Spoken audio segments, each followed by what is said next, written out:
Philippines లో MBBS చదవాలనుకుంటున్నారా? ఫ్రీగా వెళ్లి చూసి నచ్చితేనే ఎంబీబీఎస్ అడ్మిషన్ తీసుకోండి.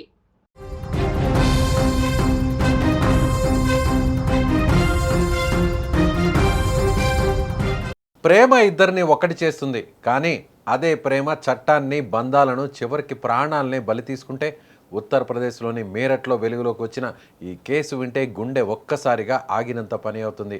భర్తను చంపేందుకు కత్తి వాడలేదు, తుపాకీ వాడలేదు, విషం కూడా ఇవ్వలేదు. ఏకంగా ఓ విషపూరిత పాముని హత్యకు ఆయుధంగా మార్చినట్లు పోలీసులు చెబుతున్నారు.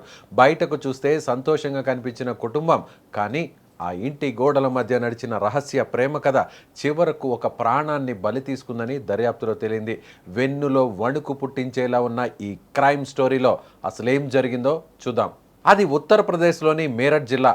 అక్కడే ఓ ప్రాంతంలో అతుల్ పన్వర్, దామిని దంపతులు నివాసం ఉంటున్నారు. అతుల్ పన్వర్ స్థానికంగా ఓ పాఠశాల నిర్వహిస్తున్నారు. సమాజంలో మంచి పేరు, గౌరవం ఉన్న కుటుంబంగా వీరిని చాలామంది గుర్తించేవారు. అయితే అదే స్కూల్లో బస్ డ్రైవర్గా పనిచేస్తున్న తుషార్తో దామిని సన్నిహితంగా మెలిగింది.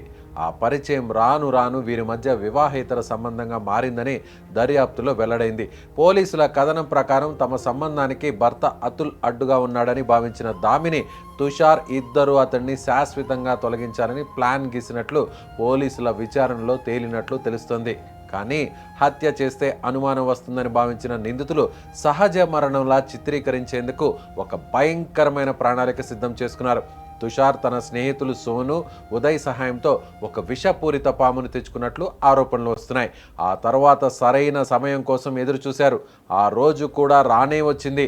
ఓ రోజు రాత్రి అతుల్కు మత్తు మందు ఇచ్చి స్పృహ కోల్పోయేలా చేశారు. అతడు గాఢ నిద్రలోకి వెళ్ళిన తర్వాత మంచంపై విషపూరిత పామును వదిలినట్లు తెలుస్తోంది. కొద్దిసేపటికే పాము కాటు వేయడంతో అతుల్ ప్రాణాలు కోల్పోయాడని పోలీసులు విచారణలో వెల్లడైంది. ఇక మరుసటి రోజు భర్తను చూసి షాక్కు గురై కన్నీరు పెడుతూ మొసలి కన్నీరు కార్చింది సతీమణి. ఇంట్లోకి పాము ఎలా వచ్చిందో తెలియదని చెబుతూ భర్తది సహజ మరణంగా అందరినీ నమ్మించే ప్రయత్నం చేసింది. మొదట్లో పోలీసులు కూడా ఇతడిది సహజ మరణమేనే భావించారు. కానీ తీగలాగితే డొంక కదిలినట్లు దర్యాప్తు సంచలన విషయాలను బయటపెట్టినట్లు పోలీసులు తెలిపారు. భార్య ప్రవర్తన, ఆమె చెప్పిన వివరాల్లో తేడాలు, కాల్ రికార్డ్స్, ఇలా సాంకేతిక ఆధారాలపై దృష్టి పెట్టిన పోలీసులు ఒక్కో ఆధారాన్ని బయటకు తీస్తూ ఈ కేసును మరింత ముందుకు తీసుకెళ్లారు. విచారణలో తుషార్తో ఉన్న సన్నిహిత సంబంధం వెలుగులోకి రావడంతో ఇద్దరిని విడివిడిగా ప్రశ్నించగా వారి సమాధానాల్లో విభేదాలు బయటపడ్డాయని అధికారులు వెల్లడించారు.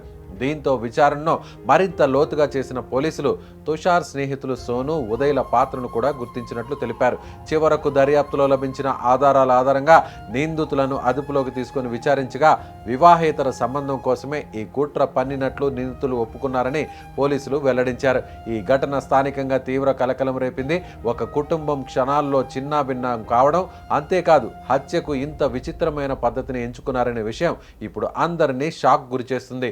ప్రేమ, నమ్మకం, కుటుంబ బంధాలు ఇవన్నీ మనిషి జీవితానికి బలమైన పునాదులు.